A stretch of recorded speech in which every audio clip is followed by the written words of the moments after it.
নমস্কার বন্ধুরা, আজ আমি নিয়ে এসেছি এঁচোড় চিংড়ি। জ্যৈষ্ঠ মাস শুরু হলেই বাজারে চলে আসবে আম কাঁঠাল, তাই বাজারে গেলেই দেখা যাচ্ছে এঁচোড়ের ভিড়। দুদিন আগেই বাজারে গিয়ে পেয়ে গেলাম কচি টাটকা এঁচোড়। 1 কেজি 300 গ্রামের মতো ছিল।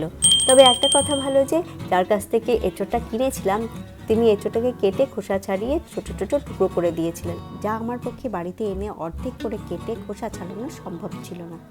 প্রথমে উনি এঁচোড়টাকে অর্ধেক করে নিয়েছিলেন, তারপর ওটার মধ্যে লেবু লাগিয়ে আঠাটাকে সরিয়ে দিয়েছিলেন। তবে আমাদের বাড়িতে যতই এঁচোড় বাজার থেকে কেটে আনা হোক না কেন, বাড়িতে এসে এঁচোড়টাকে আরও ভালোভাবে পরিষ্কার করা হয়। বাজার থেকে আনার পর ভালো করে ধুয়ে সরাসরি রান্না করা হয় না।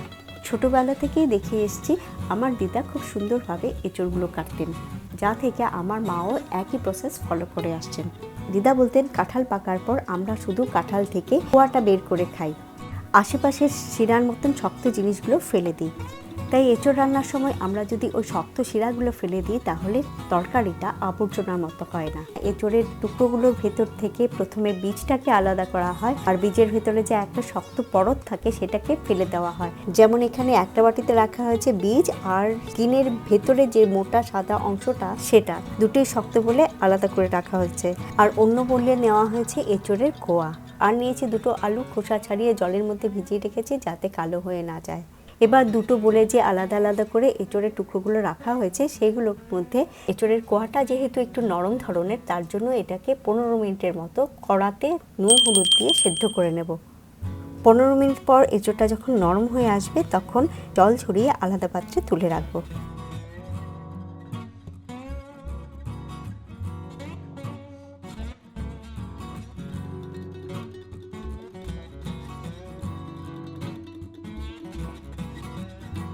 একই সাথে প্রেসার কুকারে সেদ্ধ করে নেব এঁচোড়ের বীজ আর শক্ত অংশটুকু। এখানে আমি সময় কম লাগবে বলে আমি প্রেসার কুকার ইউজ করছি, চাইলে আপনারা কড়াতেও করতে পারেন। একটা হুইসেল দিয়ে নামিয়ে নেব, আর প্রেসার কুকার খোলার পর জল ঝরিয়ে নিয়ে আলাদা করে রাখবো। এই প্রসেসটা যদিও একটু সময় সাপেক্ষ, তবে রান্নার পর তরকারির টেক্সচারটা কিন্তু খুব ভালো আসে। এবারে আমি আগে থেকেই রেডি করে রাখছি একটা মশলার স্লারি। একটা বলে নিয়ে নিচ্ছি 2 চামচ ধনে গুঁড়ো, 1.5 চামচ জিরে গুঁড়ো, 1 চামচ হলুদ আর 1 চামচ শুকনো লঙ্কার গুঁড়ো, আর পরিমাণ মতো জল দিয়ে এটাকে গুলে রেখে দেবো। আর এসব চিংড়ি তৈরি করার জন্য নিয়েছি চিংড়ি মাছ মাঝারি সাইজের। 500 গ্রাম চিংড়ি মাছকে ভালো করে ধুয়ে নুন আর হলুদ মাখিয়ে কিছু সময় রেখে দেবো। এবারে একটা কড়াতে নিয়ে নিচ্ছি সর্ষের তেল 2 চামচ। যখন সর্ষের তেলের কাঁচা গন্ধটা চলে যাবে তখন ওতে ছেড়ে দেবো চৌকো করে কাটা আলুর টুকরোগুলো। সামান্য নুন ছড়িয়ে দেবো আর হালকা লাল হওয়া অবধি ভেজে নেব। আর আলুর টুকরোগুলো ভাজা হয়ে গেলে কড়া থেকে তুলে নিয়ে আলাদা করে রাখবো। এবারে ওই তেলে ভেজে নেব হলুদ নুন মাখানো চিংড়ি মাছগুলোকে। তবে চিংড়ি মাছগুলো সব একসাথে আমি ভাজিনি, ধাপে ধাপে করে ভেজেছি। 15 মিনিট পর চিংড়ি মাছগুলো যখন লাল হয়ে আসবে তখন কড়া থেকে তুলে নেব। এখানে আর আমার তেলের প্রয়োজন হয়নি, তাই ওই তেলেই দিয়ে দিচ্ছি 2টো শুকনো লঙ্কা, একটা তেজপাতা আর 1 চামচ গোটা জিরে। জিরের দানাগুলো ফুটতে শুরু করলেই আর সুন্দর একটা গন্ধ বেরোলে ওতে দিয়ে দেবো 1 চামচ কুচনো আদা। আদাটা যাতে পুড়ে না যায় তার জন্য ক্রমাগত নাড়িয়ে যাব। এভাবে আদার কাঁচা গন্ধটা যখন চলে যাবে ওতে দিয়ে দেব টমেটো একটা মিডিয়াম সাইজের চৌকো করে কাটা।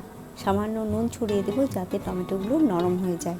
এই সময় উনুনের আঁচটা লো টু মিডিয়ামে রেখেই রান্না করতে হবে। এবারে টমেটোগুলো অনেকটা নরম হয়ে এসছে, তাই এতে যোগ করছি 2টো মাঝারি সাইজের কুচো করে কাটা পেঁয়াজ। যখন পেঁয়াজের কাঁচা গন্ধ চলে যাবে আর নরম হয়ে আসবে তখন ওতে দিয়ে দিব আগে থেকে তৈরি করে রাখা মশলার পেস্টটা।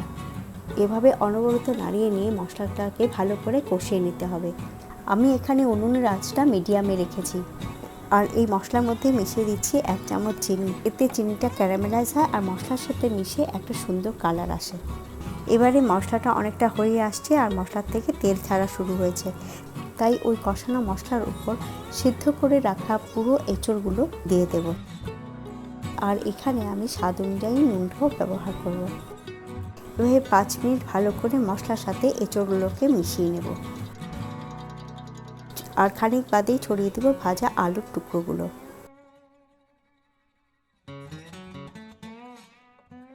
এখানে আমি আগে থেকে 1 চামচ কর্নফ্লাওয়ার জলের মধ্যে দিয়ে গুলে রেখে দিচ্ছি, যা আমি পরে কাজে লাগাবো।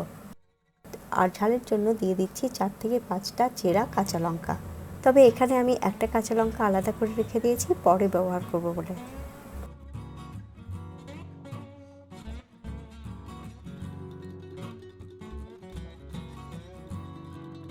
এবারে গ্রেভির জন্য দিয়ে দেব 2 কাপ গরম জল।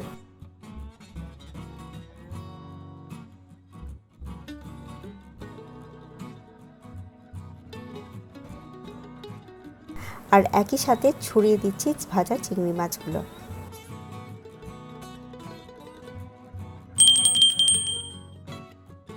এভাবে মিডিয়াম আছে ভালো করে এবার তরকারিটা রান্না করে নেব, যাতে এঁচোড়ের সাথে সাথে মাছটাও ভালোভাবে সেদ্ধ হয়। যখন এঁচোড়টা একটু এঁটে আসবে তখন উপর থেকে ছড়িয়ে দেব কর্নফ্লাওয়ারের স্লারিটা, আর দেব একটা চেরা কাঁচা লঙ্কা, যা আমি আগে আলাদা করে রেখেছিলাম। এবারে এঁচোড়টা প্রায় হয়ে এসছে। গ্যাসের আঁচটা বন্ধ করার আগে উপর থেকে ছড়িয়ে দেব 1 চামচ গরম মশলা।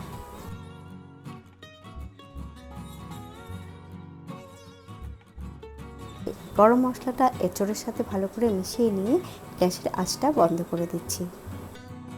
রান্না হয়ে গেলে এঁচোড়টাকে কড়া থেকে তুলে নিচ্ছি একটা বোলে। এরপর গরম ভাত কিংবা রুটির সাথে পরিবেশন করুন এঁচোড় চিংড়ি। আর রেসিপিটা ভালো লাগলে অবশ্যই লাইক, শেয়ার আর সাবস্ক্রাইব করে আমার পাশে থাকুন।